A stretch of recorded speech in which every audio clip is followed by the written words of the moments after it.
Kesimpulannya, konsep zakat dalam Islam merupakan unsur-unsur yang terkandung dalam kebijakan fiskal. Unsur tersebut ada yang bersifat wajib seperti zakat. Adanya pembagian dalam kegiatan yang bersifat wajib merupakan khas dalam sistem ekonomi Islam yang membedakannya dari sistem ekonomi pasar.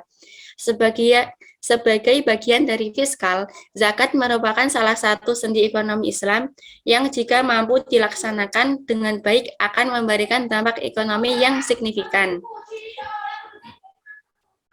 Perkembangan model pengelolaan zakat di negara-negara Muslim dapat dikategorikan menjadi 3 model. Yang pertama, negara-negara yang mewajibkan zakat. Yang kedua, negara tidak mewajibkan zakat kepada warganya, melainkan diarahkan pada kesadaran masing-masing individu atau zakat hanya merupakan kewajiban agama dan tidak diwajibkan oleh negara. Yang ketiga yaitu model pengelolaan zakat, di mana di samping negara juga swasta atau masyarakat sipil dapat mengelola zakat secara sama-sama seperti di Indonesia. Terima kasih, saya kembalikan kepada moderator. Terima kasih atas penyampaian materinya dari Saudari Siti Nurussahah Najibah. Oke, untuk materi yang terakhir yaitu akan disampaikan oleh Saudara Nur Aufa. Waktu dan layar saya persilahkan. Baik, terima kasih atas waktunya. Yang keenam ada model-model pendayagunaan wakaf. Lembaga wakaf, terutama yang berbasis organisasi dan badan hukum, bisa menjadi salah satu lembaga filantropi alternatif yang bergandengan dengan organisasi masyarakat sipil lainnya dalam menyelesaikan persoalan bangsa.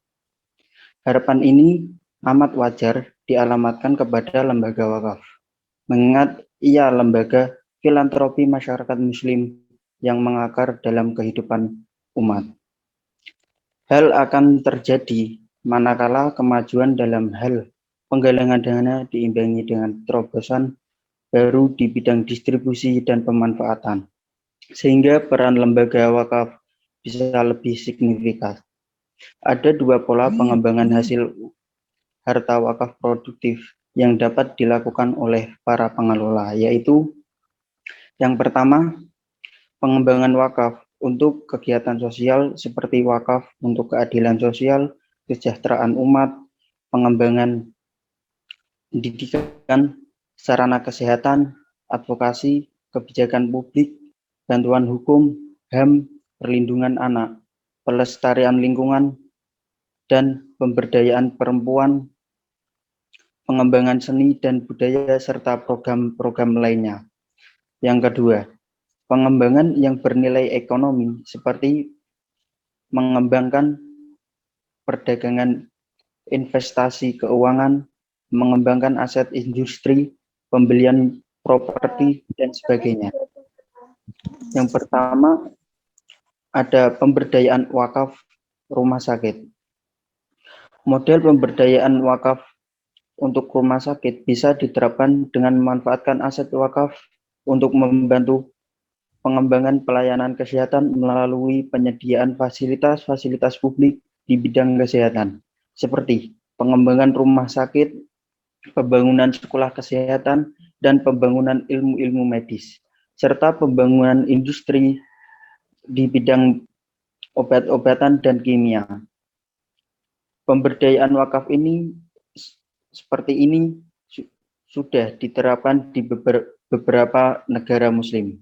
Di Mesir misalnya, Al-Azhar mempunyai 4 rumah sakit yang merupakan aset wakaf, yaitu Rumah Sakit As-Sayyid Jalal Al-Jami'i, Rumah Sakit Zahra Al-Jami'i di Abbasiyah, Rumah Sakit Husain Al-Jami'i, dan Rumah Sakit Jimiyat Al-Jadidah. Al-Azhar mengelola rumah sakit ini secara produktif, menetapkan pengelola, direktur, dan staf lainnya, dokter spesialis, dan standar tarif, sedangkan hasilnya digunakan untuk subsidi silang. Yang kedua, pemberdayaan wakaf bisnis center melalui pembangunan gedung wakaf dan gedung bisnis center. Berbagai bidang usaha strategis bisa dilakukan, seperti pembukaan showroom, warnet, fotokopi, kantor notaris, restoran halal, kantor pelayanan haji dan umroh, travel dan perjalanan wisata, dan lain sebagainya. Business center bisa juga dilakukan dengan cara merenovasi berbagai sarana ibadah yang berada di tempat-tempat strategis secara ekonomi, menjadi gedung usaha dan tidak terbuang sarana ibadahnya. Beberapa masjid yang berada di tengah-tengah kota dan pusat perdagangan direnovasi dan diganti menjadi bangunan gedung beberapa lantai, dan di antara salah satu lantainya berfungsi sebagai masjid. Jika dibangun suatu bangunan besar di mana di dalamnya terletak beberapa fungsi, seperti untuk kantor badan wakaf, swalayan, dan masjid sekaligus, maka tempat tersebut bukan hanya menguntungkan dari segi ekonomi, melainkan juga akan memanfaatkan dari sisi ibadahnya. Yang ketiga, menginvestasikan aset wakaf. Investasi bisa dilakukan untuk memproduktifkan wakaf, terutama wakaf uang yang sekarang sedang digalakkan. Jika banyak dermawan yang mewakafkan uangnya dan uang tersebut diinvestasikan oleh Badan Wakaf Indonesia bekerjasama dengan LKS PWU, yaitu Lembaga Keuangan Syariah Penerima Wakaf Uang, maka hasil dari investasi itu bisa dimanfaatkan untuk kepentingan masyarakat. Investasi wakaf uang sangat potensial untuk dikembangkan di Indonesia, karena dengan model wakaf ini daya jangkau mobilisasinya akan jauh lebih merata kepada anggota masyarakat dibandingkan dengan model wakaf tradisional konvensional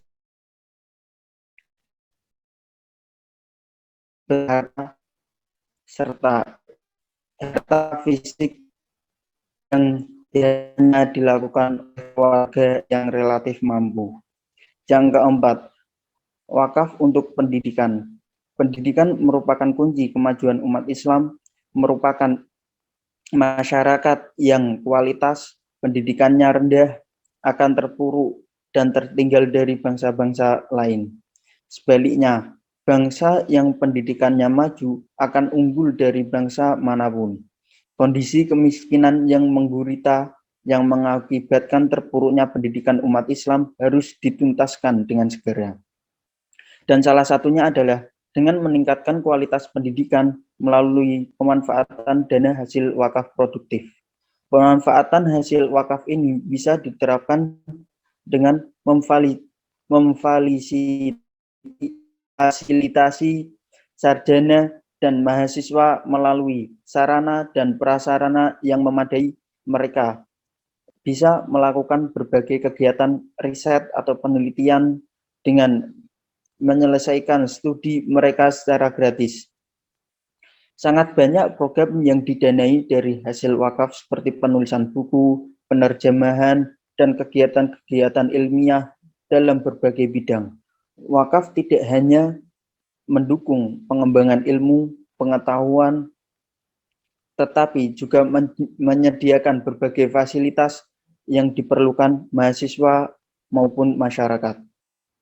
Kesimpulannya adalah umat Islam telah menemukan wajah ekonomi yang baru muncul dari wakaf, yaitu dengan cara pemberdayaan wakaf produktif yang dilakukan oleh lembaga-lembaga yang berorientasi pada pelayanan masyarakat melalui pemberdayaan wakaf produktif.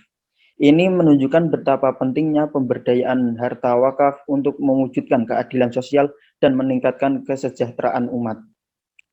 Bahkan sebagian besar lembaga sosial yang berdiri saat ini dananya ditumpang dari wakaf dan bergerak dalam bidang pengelolaan wakaf secara produktif dalam rangka memberikan pembinaan dan perlindungan kepada masyarakat, seperti Yayasan Yatim Piatu, Lembaga Perlindungan Anak-anak, Lembaga Pendidikan, Lembaga Kesehatan, penyaluran air bersih ke seluruh kota, dan berbagai kegiatan sosial lainnya.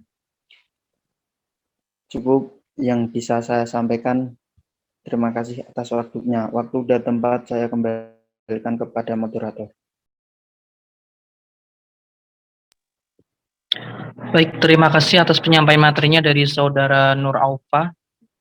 Oke, menginjak acara selanjutnya yaitu mengenai sesi tanya jawab. Jadi dari kelompok kami sudah menyampaikan materi-materi. Mungkin dari teman-teman semuanya ada yang ingin ditanyakan mengenai materi yang kita paparkan tadi.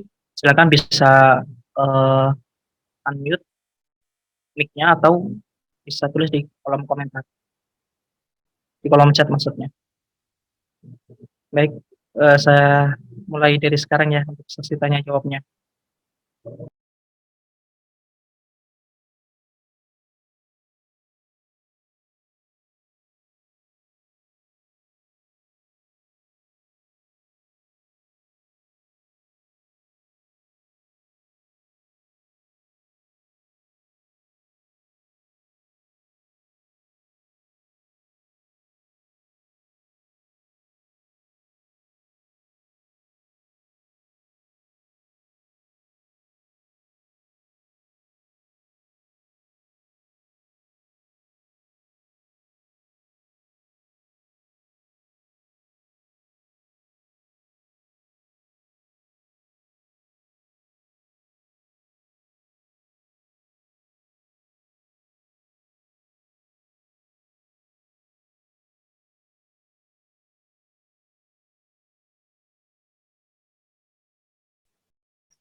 Ya, silakan. Sebentar.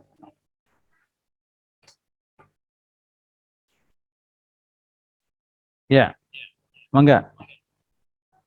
Teman-teman sekalian, itu ulasan yang sangat bagus, detail gitu. Silahkan untuk didiskusikan. Mas Ajis tuh biasanya tuh, Mas Rofiatun, Mbak Rofiah.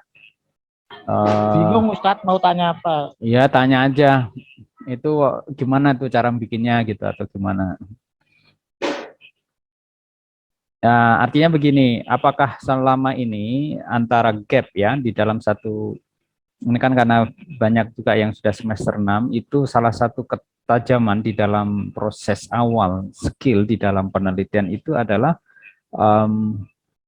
mempertanyakan sesuatu. Jadi mempertanyakan itu bukan berarti paham, tetapi justru salah satu, kalau saya mengutip dari salah satu guru besar saya adalah tugas ilmuwan itu mempertanyakan sesuatu bahkan yang sudah mapan, itu ya.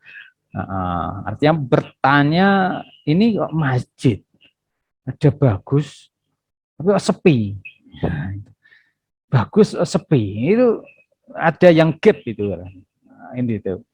Nah ini orang Indonesia itu konon orang kaya-kaya di Asia, ya. Tapi sana sini kok saya lihat lebih banyak yang miskin. Nah, ini Muslim konon Indonesia terbesar di dunia gitu ya. Tapi ini saya saksikan kok kayaknya orang Muslim ini yang malah justru ambil data dikit gitu ya dari statistik di bantaran Pantura itu pesisir utara Jawa yang dari barat hingga timur 77% itu orang miskinnya orang Muslim. Ya, nggak tahu Mas Ajis orang mana Mas Ajis? Orang Demak Ustadz. Nah, mungkin termasuk yang badan statistik tadi datanya, termasuk yang kalangan miskin atau enggak saya tidak tahu. Oh, saya ngaku miskin Ustadz. Iya, soalnya kalau nggak miskin peluang beasiswanya makin jauh itu. Iya, jadi ya ini cerita dikit aja. Termasuk saya itu di S1 itu dulu sempat mengurus. Kalau itu kan lebih enak ya dulu itu. Yang penting dekat dengan RT begitu selesailah itu urusan surat miskin gitu ya, atau tidak mampu. Ya, menurut saya lebih enak surat tidak mampu atau belum mampu. Artinya dalam kurung belum mampu kuliah biaya sendiri gitu ya. Itu mudah dulu itu. Kenapa? Karena dulu lembaga amil zakat, ya wakaf itu belum banyak tuh. Jadi nyuwun sewu kalau di kampus kita Universitas Islam Sultan Agung itu kan memang tidak diperkenankan ya dari hal-hal yang bersifat dari rokok gitu. Kalau dulu saya masih dapat tuh. Nah, saya sebutkan inisialnya GG gitu ya, misalnya saya dapat beasiswa dalam rangka survive tetap bisa kuliah gitu. Ya, akhirnya ya salah satunya adalah surat kurang mampu gitu. Surat kurang mampu kan diurus aja ke Pak RT. Ya kan, Pak RT-nya bapak saya sendiri kan ya gampang aja.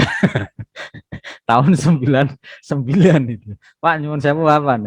Bapak ingin lebih sukses nggak saya kuliah ini. Nah, maksudnya bikinlah surat kurang mampu kuliah kalau biasa sendiri. Karena saya dulu itu sukanya kayak Mas Ajis itu, riwi gitu, naik motor ke sana kemari ya, ke UNY, Universitas Negeri Jogja, ke UGM, ke Sanata Dharma macam-macam dalam rangka gerakan kemahasiswaan gitu. Sehingga tidak ada dana dari gerakan itu kecuali bahwa kita dari orang tua dan itu pun cukup hanya untuk kuliah. Uang saku saya seingat saat itu per bulan hanya 200 untuk semuanya. Itu ya. Nggak usah ditiru karena era saat itu sangat beda sekali dan saya ngekos itu kayak Mas Eli kalau ngekosnya seperti saya dulu itu murah. Di 250.000. Bukan sebulan loh ya, setahun. Setahun itu 250.000. Kalau sekarang kan satu kamar di tempatnya Pak Arif Yasin aja udah 1.200.000 kalau tidak salah. Itu pun saya bagi berdua karena saya satu kamar berdua sehingga 125.000 setahun. Bisa kebayang ya sebulan hanya 10.000 kosan. Lalu apa yang menjadi penting kaitannya dengan ini? Saya menyaksikan betapa kita ini banyak orang kaya tapi banyak miskin. Banyak orang miskin sehingga ada yang gap itu. Wakaf, sedekah atau kemudian tadi yang lebih adalah ke zakat itu kan mestinya bisa dipakai. Teman-teman mahasiswa kira-kira masuk di mana itu kalau mustahik? Halo? Teman-teman mahasiswa itu kalau diambilkan dari uang zakat kira-kira dari asnaf yang apa? Musafir, Ibnu Sabil masuk ya? Ibnu Sabil masuk lah ya. Ibnu Sabil, guru-guru, dosen itu bisa itu dapat seharusnya. Ya, apalagi guru-guru teman-teman TPG itu ya, per bulan berapa itu kan masuk tuh. Ya, kalau fakir miskin nggak usah dikatakan lah ya, dari wajah-wajahnya aja udah orang-orang yang fakir ya, yang fakir itu orang yang foto gitu ya. Tapi itu menjadi satu kesempatan yang luar biasa. Kenapa? Karena dari Bas ya itu sekarang kebingungan juga mencari siapa yang berhak untuk kemudian mendapatkan layanan beasiswa itu ya dari S1 dan S2. Kalau S3 harus Basnas nasional teman-teman sekalian. Nah, tugas kita itu mempertanyakan apa sih yang dilakukan oleh Basnas? Apa sih yang dilakukan oleh LAS? Apakah mereka hanya mengumpulkan dana zakat? Apakah kemudian mereka hanya fundraising? Ya sekian miliar mereka tumpuk lalu dipakai untuk program apa? Itu yang kemudian kita tanya. Dan kemarin saya senang ya ada salah satu saya lupa Mbak siapa yang kemarin ingin tentang wakaf uang ya di Yayasan Sultan Agung. Saya katakan memang data dari yang ada baru mengelola wakaf uang yang kemudian diterima dan dikelolakan kepada bank. Nah, lebih jauh dari itu bisa dipertanyakan. Setelah itu bagi hasil dari wakaf yang di bank itu dipakai untuk apa? Apakah itu tepat guna juga gitu? Ya, saya dulu pernah mempertanyakan dari dana-dana sedekah yang kemudian dikumpulkan, itu dipakai kemana? Ke lembaga sekolah. Nah, sekolah itu orang-orang kaya. Gitu. Yang sekolah di situ orang kaya. Lalu apakah lebih berhak mendapatkan subsidi dari sedekah ummah yang kemudian mereka memiliki satu bentuk keyakinan atau harapan bahwa sedekah hibah mereka yang dikumpulkan dari jerih payah keringat mereka itu dipakai untuk orang-orang yang lebih membutuhkan. Nah, di situ ya.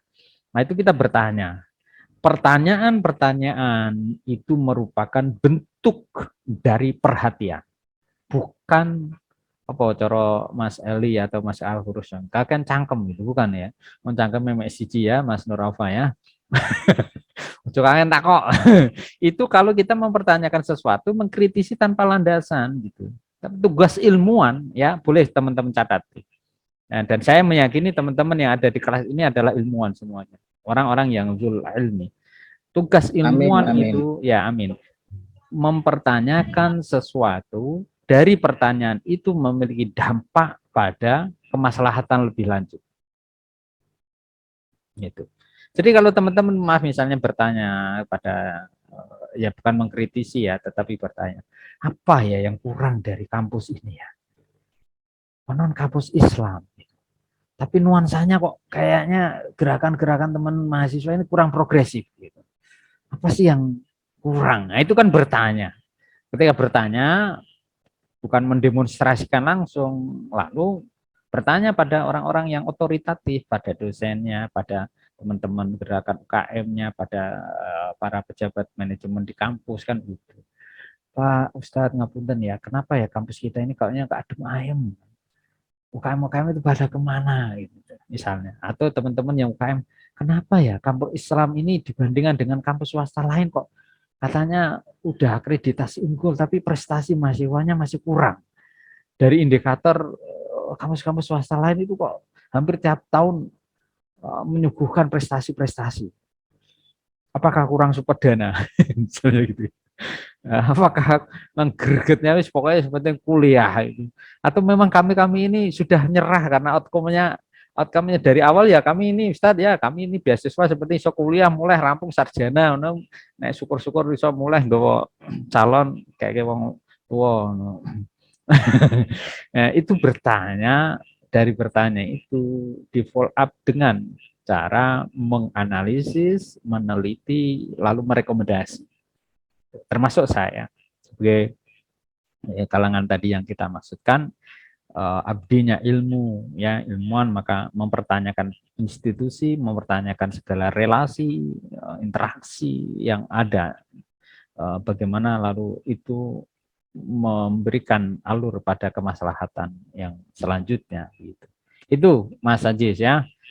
Kalau kemudian kita teman-teman semuanya ya Mas Naro Ova dan teman-teman semuanya itu paling mudah untuk bertanya ketika ada sebuah bahasan yang paling tidak ya kayak Mas Yoga ya itu kan kayak tadi Mas Eli presentasi itu misalnya di slide yang ketiga itu Mas Eli bisa dijelaskan itu slide yang nomor 3 maksudnya gimana ya itu sebenarnya agak pura-pura tanya itu tapi itu bisa menjadi mengisi ruang diskusi ya padahal kayak Mas Ali belum tentu dia juga paham tadi hanya membaca misalnya gitu ya sehingga dia membaca ulang itu tapi percayalah di ruang seminar international conference dan sebagainya bertanya itu penanda bahwa kita itu hidup gitu tapi kalau ada di wong wedok kakek takok lanange blonjone piye ya kurang terus ya nah itu radi kecangkeman iku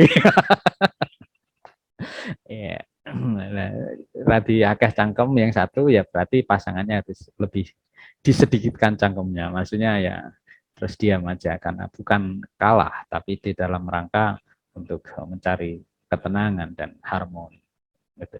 Ya silakan masih ada waktu ini kita beberapa menit tadi presentasinya cukup panjang dan agak terkurangi tadi ya awal di zoom-nya masuk saya kira kita masih ada kesempatan kalau mau disuguhkan beberapa hal. Ini Mbak Alia mana ini?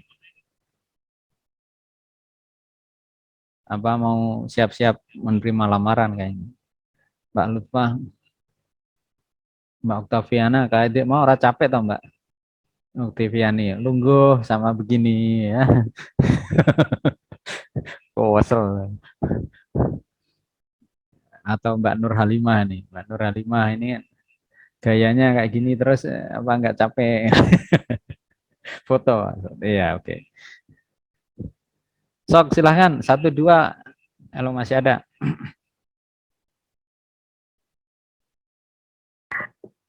Baik, silakan bagi teman-teman yang ingin bertanya, monggo kami kasih dua pertanyaan pertama lah untuk teman-teman semuanya.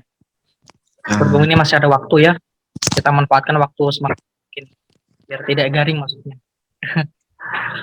Izin bertanya moderator. Ya baik Mas.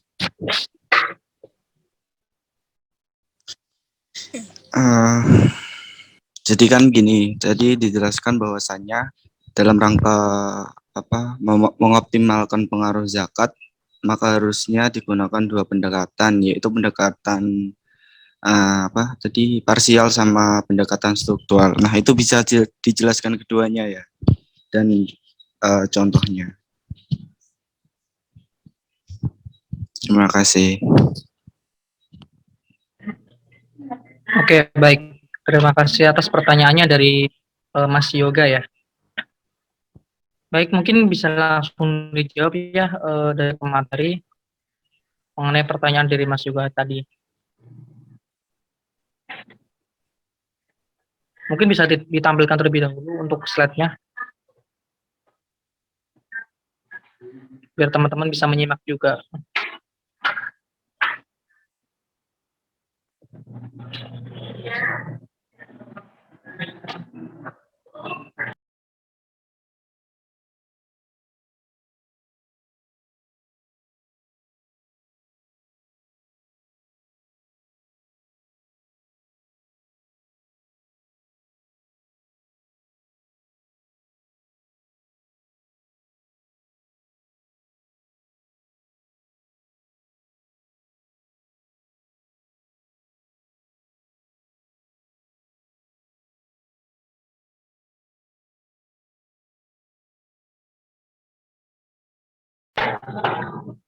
Mohon maaf Mas Yoga, mungkin bisa diulangi lagi untuk pertanyaannya.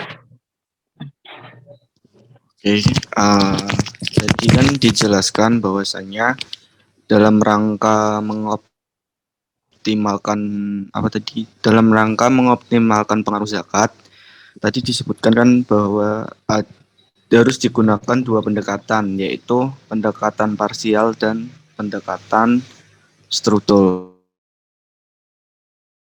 Nah, itu bisa dijelaskan keduanya dan berikan contohnya. Seperti itu. Terima kasih. Oke, baik, terima kasih. Jadi saya ulangi lagi ya. Jadi yang dipertanyakan dari Mas Yoga adalah dalam rangka mengoptimalkan pengaruh zakat, ada dua pendekatan, yaitu mengenai pendekatan parsial dan juga struktural. Mungkin bisa dijelaskan apa sih pendekatan itu dan bagaimana contohnya? Bagi para pemateri, silakan bisa dijawab ya.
Izin menjawab mungkin nanti bila mana dari jawaban saya belum membuat penanya itu paham, saya mohon untuk dibantu yang lainnya ya.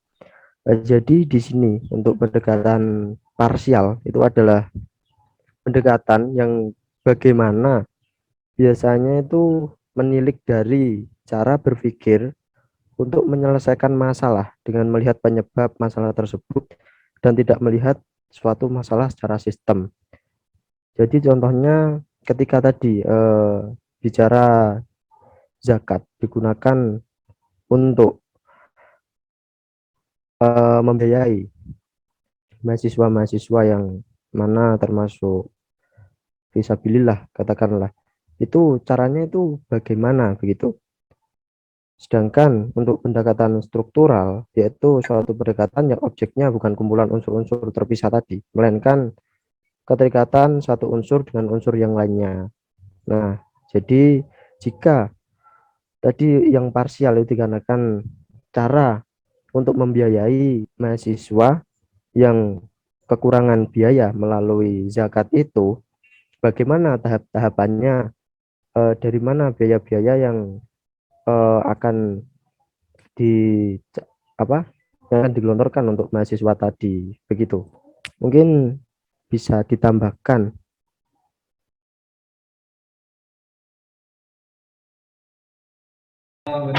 Baik, terima kasih atas jawabannya dari Saudara Eli. Bagaimana dari Mas Yoga? Apakah kurang jelas atau sudah cukup?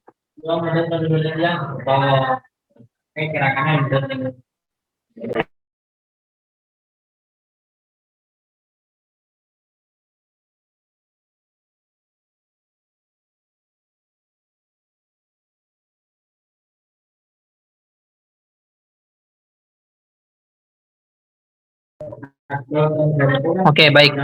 Mungkin dirasa cukup ya Mas Yoga ya untuk jawabannya.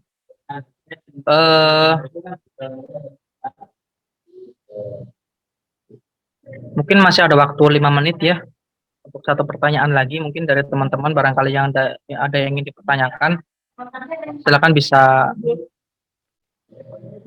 unmute mic-nya ataupun di kolom chat.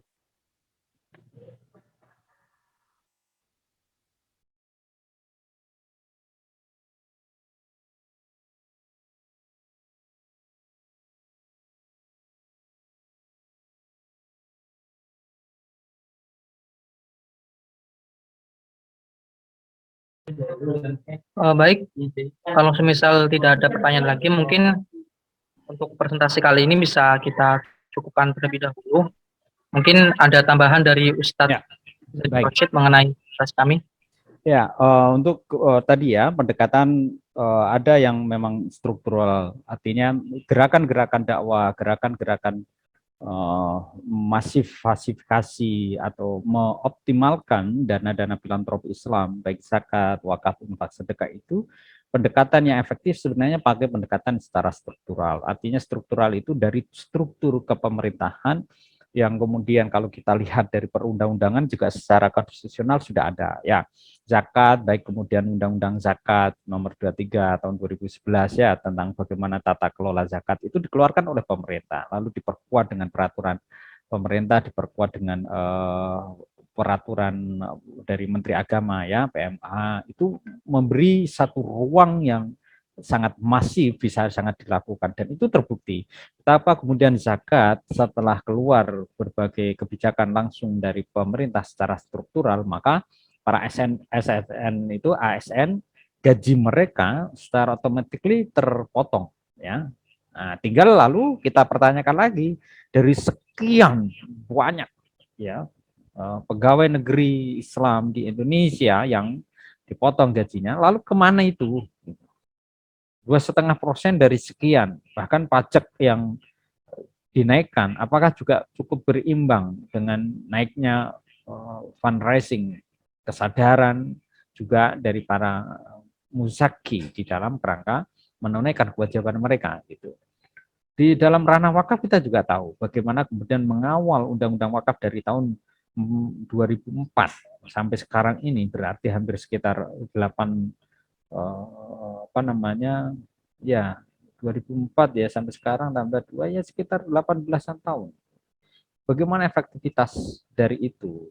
Kecuali bahwa kemudian sekarang sudah dilakukan berbagai hal dari Badan Wakaf Indonesia, baik dari tingkatan pusat, provinsi, kabupaten, lalu mereka melakukan satu bentuk ruang secara struktural memiliki legitimasi Jadi persetujuan nazir misalnya seperti Mas Nur Aufa, Mas Eli ya, atau kemudian Mas Sofi itu ketika akan menjadi nazir individu atau nazir pribadi atau kemudian juga yayasan badan hukum, maka harus mendapatkan persetujuan dari Badan Wakaf Indonesia. Selain kemudian wakaf yang akan dicatatkan misalnya itu harus dipersetujui oleh pegawai pencatat akta wakaf di Departemen Agama dalam hal ini adalah KUA.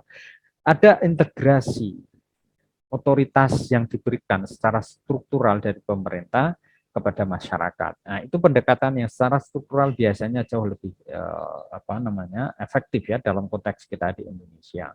Di dalam kerangka bahwa karena kita adalah muslim terbesar, mayoritas di Indonesia, bagaimanapun kemudian pendekatan agama, pendekatan kesadaran itu kurang produktif atau kurang lebih efektif dibandingkan dengan ketika dikawal dengan pemerintah. Ya, seperti Mas Eli, Mas Norofa, kalau tidak sholat, apa peran negara di dalam hal ini? Hah?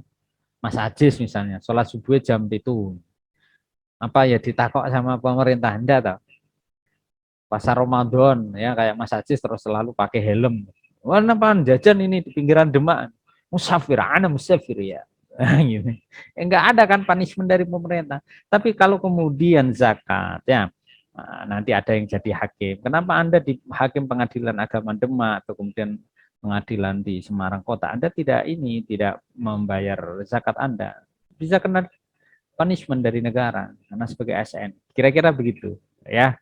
Nah, sehingga kalau kemudian kita memiliki satu runtutan terintegrasi, bagaimana kemudian rule itu ada dan rule dikawal dengan satu bentuk reward dan punishment yang diberikan oleh pemerintah secara struktural, maka itu biasanya akan jauh lebih efektif. Saya kira itu ya, sementara teman-teman sekalian pas jam 10.20 silahkan untuk aktivitas mata kuliah yang lain kalau ada, kalau tidak ada ya silahkan sebelum UAS itu nyicil-nyicilnya. Kalau yang semester 6 jangan lupa tulisan-tulisan itu segera untuk kemudian disegerakan lah gitu.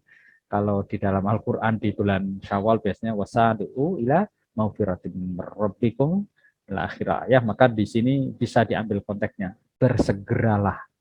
Nah, menunaikan tugas-tugas yang sudah semester 6 segera menulis skripsi, persiapan PPL dan lain sebagainya itu, atau kemudian juga praktek lapangan lain, bahasanya di ini, nanti insya Allah itu juga akan jauh lebih efektif, lebih mendaya gunakan di step yang selanjutnya ya. Dan kayak Mas Ajis itu kawinnya rata terlambat ya.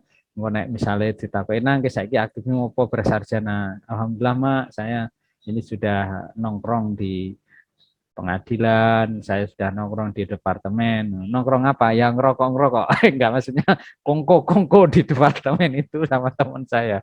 Ya, artinya sudah ini kan jauh lebih meyakinkan bagi orang tua karena konteks sosial kita trust di antaranya dibangun karena kita sedang memiliki amanah yang lebih baik begitu ya.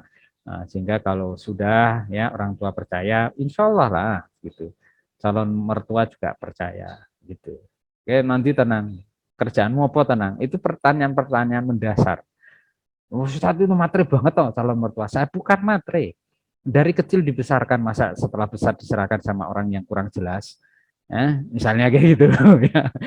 Maka dalam rangka memperjelas takdir Allah yang insya Allah lah ya terbuka lebar bagi teman-teman dari wajah-wajahnya aja insya Allah ya. Ahli surga ya. Di akhirat ya. Mudah-mudahan di dunia juga ahli surga ya. Ya, baik, terima kasih ya. Kita tutup dengan bacaan hamdalah. Alhamdulillahirabbil alamin. Terima kasih ya kelompok Mas Afkarus Sofi, Nyamila, Mbak Ayu ya, Mas Eli dan teman-teman semuanya. Good presentation, selamat dan sukses berkah selalu untuk semuanya. Amin ya rabbal alamin. Assalamualaikum warahmatullahi wabarakatuh. Waalaikumsalam warahmatullahi wabarakatuh. Waalaikumsalam warahmatullahi wabarakatuh. Oke ya. Terima kasih ya. See you.